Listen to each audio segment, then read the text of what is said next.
Kwa hiyo issue ya kuingia kanisani sio tatizo. Inategemea unaingia kanisani kwa jambo gani. Unaingia kanisani kwa jambo gani? Unaingia kanisani kwa ajili ya ndoa? Hamna shida. Shida iko wapi sasa? Kwa ajili ya ndoa. Ndoa yenyewe tulishafunga ya Kiislamu. Hii tunakwenda kuzuga. Tukazuge tu. Shida nini? Kwa hiyo kwa kauli moja unaamini ndoa ya Jux ni halali ama batili? Mimi naamini kabisa kama hajartadi, hajatoka katika Uislamu, kwa ndoa ile ya Uislamu iliyofungwa huko iko halali kabisa ile ndoa. Wala haina shida. Zile taratibu zingine ni taratibu tu. Naamini kama itakuwa hivyo. Kama hakuna maelezo mengine, itakuwa ni hivyo. Kabla kusikiliza maelezo, ikitokea au kwa ongezeko wa zile ndoa zingine, haiwezi kubatilisha ndoa ya kwanza? Haibatilishi, kwa sababu katika vinavyotengua ndoa haipo kwamba kufungua ndoa juu ya ndoa kwamba ikawa inabatilisha ndoa. Kwa kuwa ile ndoa ya kwanza ilisihi, basi hizi zingine zote hizi ni porojo, ndio maana tunaweza kutumia lugha hiyo. Kinachoitwa wanaita nini, ile khulu', kujivua. Kwa maana mwanamke amefikia mahala kashindwa kuishi na mwanamume huyo, ima kimazingira au hampendi tena, ni mapenzi kashakuwa hana kwa mwanamume huyo, kwa hiyo anaamua sana nataka kujitoa kwa mwanamume huyo. Zipo taratibu za kisharia ambazo akizifuata mwanamke anaweza kujivua kutoka kwa mwanamume huyo, hapo ndoa inakufa. Lakini kadhalika kitu kingine ni kitu kinachoitwa al-la'anu, kulaaniana. Yani wewe unamlaani yule mwanamke na mwanamke anakulani, mnalaaniana. Yani kama wewe unamtuhumu mwanamke ana ujauzito lakini ujauzito sio wangu mathalan, alafu kisha baada ya hapo yule mwanamke anasema unanionea bure, ni wa kwako ujauzito. Kwa hiyo wanakwenda msikitini siku ya Ijumaa wanalaaniana pale. Kulaaniana kuikiana kiapo, kufanya kiapo. Kile kiapo, kisha baada ya kiapo jambo la mwisho kabisa wanasema laana za Mwenyezi Mungu kama ninasema uongo basi ziwe juu yangu. Kisha hapo wanakuwa wameachana. Baada ya kuachana kitu kingine ni fashu. Fashu, kuvunja ndoa, kunategemea. Mfano mwanamume amekuwa ni mtu ambaye uwezekano tena wa kushiriki katika tendo la ndoa haupo, na madaktari wakathibitisha kwa hapa alipo huyu mwanamume uwezekano haupatikani tena katika kushiriki katika jambo la ndoa, basi hapa ndoa inaweza kuvunjika. Au mwanamke imethibitika kwamba hana uwezo tena wa kushiriki na mwanamume, ima kwa maradhi au kwa kitu kingine, basi hapa ndoa inaweza ikafa. Samani, swala la ujauzito imekaje? Inawezekana kwamba mwanamke hana uwezo kushika mimba kabisa, haiwezi kubatilisha ndoa? Sio tatizo hilo. Tatizo hilo linalokusudiwa, kuna vitu vinavyoitwa al-urq an-nasa. Al-urq an-nasa ni kijinyama huwa kinatokeza na kwenda kuziba katika sehemu zile za kike, kiasi ambacho huyu mwanamume anapomuingilia huyu mwanamke anakuwa na maumivu makali sana. Huyu sasa inawezekana hapa ndoa ikavunjwa, kwa sababu ndoa ni mujamaa baina ar-rajuli wal mar'a, ni kukutana kimwili baina ya mwanamke na mwanamume. Sasa tendo hili baina hawa watu wawili halipatikani, kwa hapa kuna faskhi, ndoa inavunjika katika hali za namna, ili huyu mume apate mtu ambaye anaweza kudili naye katika jambo hilo kama ni mume, au ili huyu mke naye apate mtu ambaye anaweza kudili naye katika jambo hilo. Sababu ndio maana ya kuoana. Ni aqidun, ni fungamano ambalo linalohalalisha baina ya makutano ya kimwili ya mwanamke na mwanamume, ndio maana ya ndoa. Sasa ikiwa ndoa watu wanalala wanaamka miezi mitatu miezi sita, ndoa tena hiyo? Hiyo inakuwa tena hamna maana katika jambo. Sasa hapa ndio hizi ndio sababu ambazo zinaweza kupelekea ndoa ikafa. Lakini kadhalika ndoa inaweza ikavunjika pindi ambapo anaposlim au anaportadi mmoja kati ya hawa wawili. Mmoja Muislamu, yani walikuwa wote Waislamu, mmoja akaenda katika Ukristo wakiwa ndani ya ndoa, mwingine akabaki katika Uislamu wake, hapa ndoa inakufa automatic. Au kadha, yani hizi ndio sababu za kuvunja ndoa. Ndio maana mtu mmoja aliwahi kuuliza, ni mwanamke gani ambaye sheria inaruhusu yeye aweze kuolewa hali ya kuwa mumewe bado yupo hai? Nashangaa. Sijaelewa.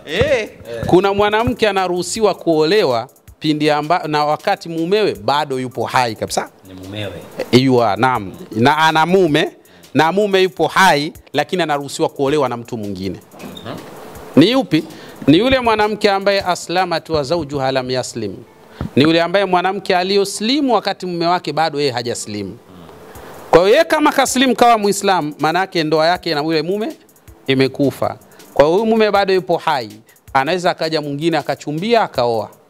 Sasa wasingesema kwamba mume yupo hai, yule sio mumewe tena, kashabadilisha dini. Sasa amekuwa sio mumewe kwa sababu ya ile kule kubadili dini. Lakini sasa huyu mtu si alikuwa anamuhitaji, si bado yupo, ndio inasema wazaujuha na mmewe, kwamba hali ya kuwa akiwa bado yupo, maana yake alikuwa shiriki naye katika maisha ya ndoa, alikuwa bado yupo katika hali za namna. Kwa sababu lau kama wangeslimu wote wawili, ndoa ingeendelea kuwa bado ipo na angeendelea kuwa bado ni mumewe katika hali za namna hiyo. Kwa hiyo kikubwa zaidi ambacho mimi ninachoweza kusema, ili jambo la hawa wasanii limekaa vibaya sana. Yani ukikurupuka kuhukumu unaweza kuhukumu kimakosa. Yani lazima kwanza upate majibu sahihi kutoka kwa wenyewe, kwa sababu mtiririko wa mambo yao unataka ufafanuzi. Ukweli uko hivyo. Yani ukitazama mtiririko yale majambo yalivyokaa, yanataka ufafanuzi. Hayataki kukurupuka kabisa katika hukumu. Kwamba ile haram kafanya vibaya motoni ile, haitaki hivyo. Wewe tazama tu ya mambo yalivyokaa, wewe mwenyewe utapata uhakika kabisa kwamba haya mambo yanataka ufafanuzi. Ndoa ya Kiislamu imefanyika. Kasilimishwa binti, kaolewa kwa ndoa ya Kiislamu. Baadaye kwao anaonekana kanisani, inafungwa ndoa ya kanisa.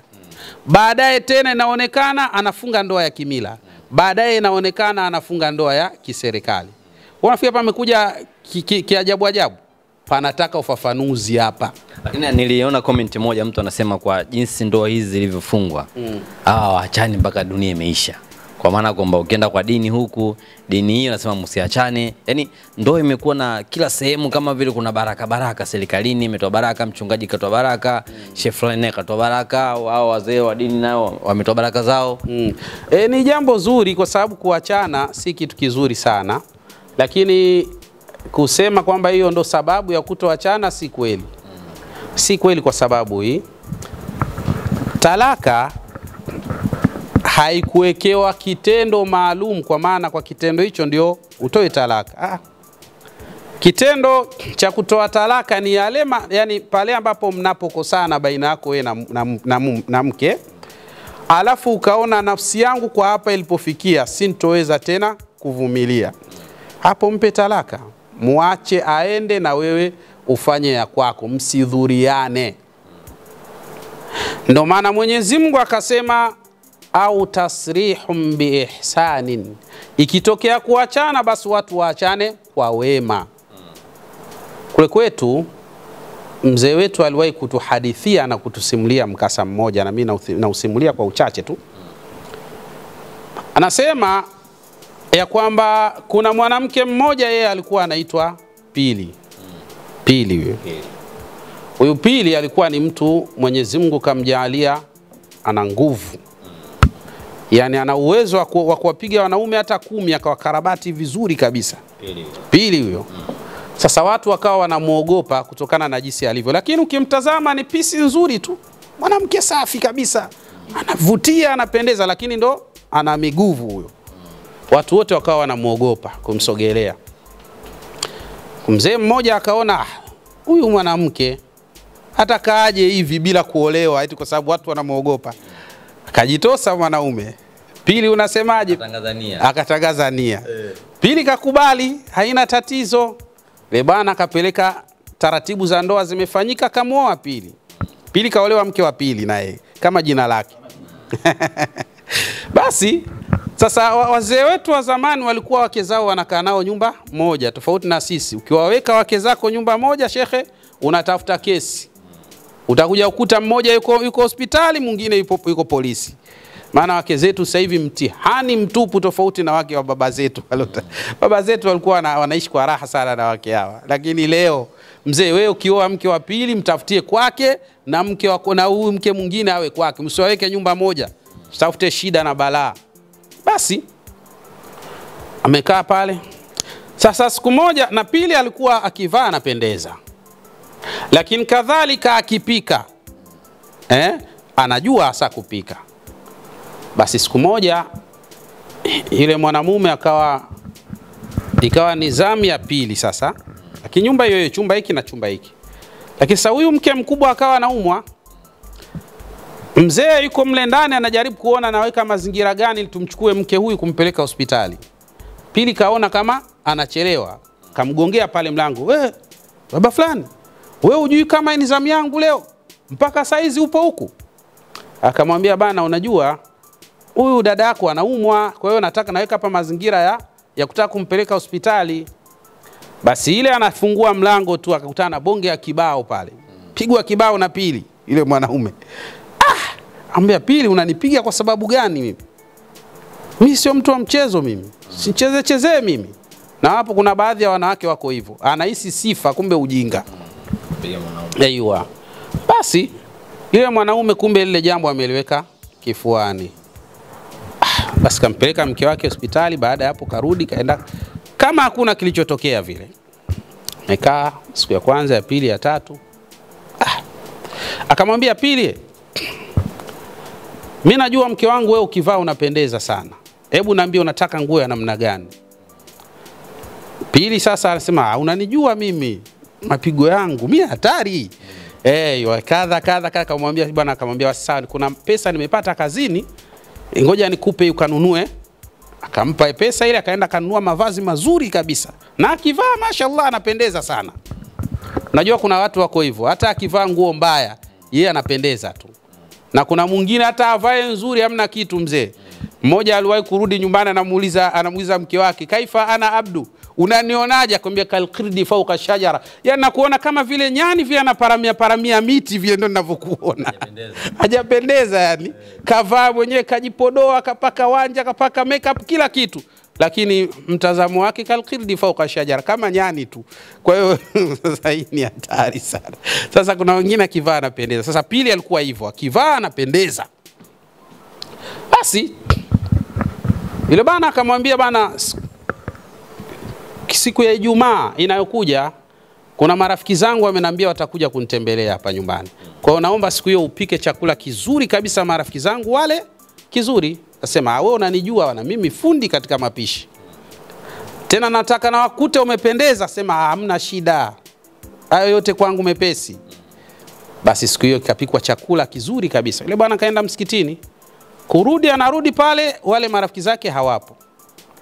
Sasa Pili anamuuliza, "Wako wapi sawa marafiki zako?" Akamwambia, "Bana, marafiki zangu bana wamepata msiba, kwa hiyo wameshindwa kuja. Sasa chakula tumepika chakula kingi, itakuwaje?" Sema, "Sasa basi hichi chakula kipeleke nyumbani kule kwa wazazi wako." Yaani anaambiwa Pili apeleke kwa wazazi wake, kwa sababu kwa wazazi wake ni kama mtaa wa 3 kutoka pale walipokuwa wakiishi. Pili akafurahi, akaona raha. Wazazi wangu leo wanaenda kula chakula nilichopika mimi kwa uhodari mkubwa. Wakati anataka kuondoka, yule mzee akamwambia, "Nenda nayo kamkabidhi mzee hii pesa." Basi sawa. Ambaye ni baba yake na Pili.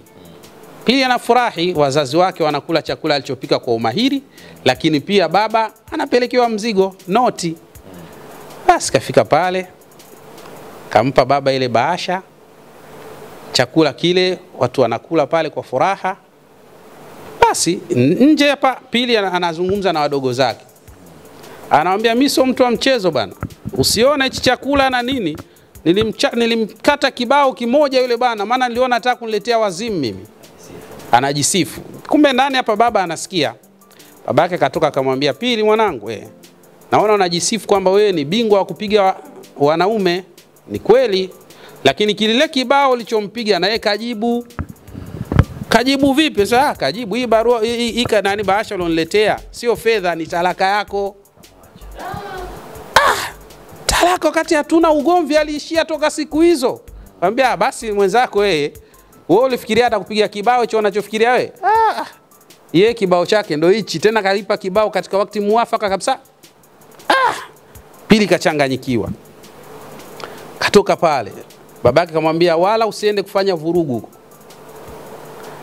Katoka pale, "Basi naona nahitaji vitu vyangu." Yule bwana akamwambia, "Bwana, nilipokuoa nilileta gari kaja kuchukua vitu vyako. acha nilete gari kuchukulie vitu vyako ikurudishie pale pale nyumbani nilipokutoa. Hakuna tatizo katika hilo. Lakini yule bwana pili anamwambia yule bwana, hebu nitazame mimi, kwa nini umeamua kuniacha? Akamwambia, nilikuoa katika uzuri huo huo na nimekuacha katika uzuri huo huo. Kwa sioni kipya katika hilo. Yote ni sawa, jinsi ulivyokuwa ulikuwa hivyo hivyo mzuri na mpaka ninakuacha na kuacha hivyo hivyo mzuri. Sasa mzee anatuambia, unajua maana ya mkasa? Akamwambia, hapana sijajua. Akasema, nyinyi vijana wa sasa hamjui kuacha. Kwa sababu wewe unataka ukimwacha mwanamke achakae awe hovyo, ndio unataka hivyo. Sasa hii ni hatari, kwa sababu ukimwacha mwanamke kachakaa, siku mbili akirudi kwao, akipata matunzo na malezi, kanenepa, kaanza kung'ara, anavutia, unaanza tena kwanza, unajua wewe mimi nilikuwa sikutaka kukuacha. Mambo gani haya? Mwanamke anatakiwa umwache katika uzuri wake na urembo wake. Hata ukikutana naye mtaani hatokutisha tena, kwa sababu ndivyo ulivyomuoa na ndivyo ulivyomwacha katika uzuri wake. Leo sisi hatuko hivyo. Sisi tunataka ukimwacha mwanamke achakae, ndio yani wewe unaona raha, yani vile alivyochakaa. Hii si sawa. Tasrihum biihsani, kuachana kwa wema ni huku katika hali za namna hiyo. Kwa hiyo mimi niseme hata hili suala la kusema kwamba kuna ndoa 3, 4, 5 zilizofanywa kwamba ndio kigezo cha wao kutoachana, si kweli, kwa sababu kuacha ni neno tu. Ni neno tu. Unaweza kumtamkia na kuanzia leo wewe sio mke wangu, nimekuacha. Tayari habari imekwisha. Haizingatiwi sasa zile ndoa 3, si ndoa 4, uende tena kimahakamani nimemwacha, uende tena kikanisani nimemwacha, uende wala ufanye hivyo. Neno moja tu likishatamkwa hilo tayari hiyo ni talaka kabisa. Labda hawa wanandoa labda tunaweza tukasema hawaachani kwa sababu gani? Kwa kuogopa kuwapa lawama wale ambao walioshuhudia zile ndoa. Na kwa kuona kama heshima ionekane leo tena mimi nimeachana na huyu, je, wale watu wa pale nyumbani watanionaje? Na zamani ndio ilikuwa hivyo, na ndio maana tunaona wanawake wengi sana walidumu sana katika ndoa. Mtu anaona aibu kumwaibisha mzazi wake. Leo mzazi mwenyewe ndo anataka ndoa iharibike. Si tatizo hilo. Anajaua. Na chumba chako bado kipo, akijakodishwa anakosa kutoka katika ndoa huyo.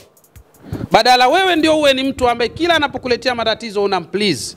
Angalia leo, huu ni mwaka kadhaa mimi niko na baba yako hatujaachana. Wewe inakuaje siku mbili unataka uachike katika ndoa? Lakini wazazi wetu sasa hivi hawako hivyo. Wengi katika wazazi wa sasa hivi ni shida mtindo mmoja. Yeye ndo anataka mtoto wake aachike aende kudanga, awe mtu wa viwanja huku kule, yeye ndo anaona sawa vile. Tatizo makubwa haya. Kwa hiyo inshallah mimi ninachosema kwamba hili jambo la huyu Juksi kwa kweli ni jambo linataka ufafanuzi, sio jambo la kukurupuka tu kuanza kulitolea hukumu.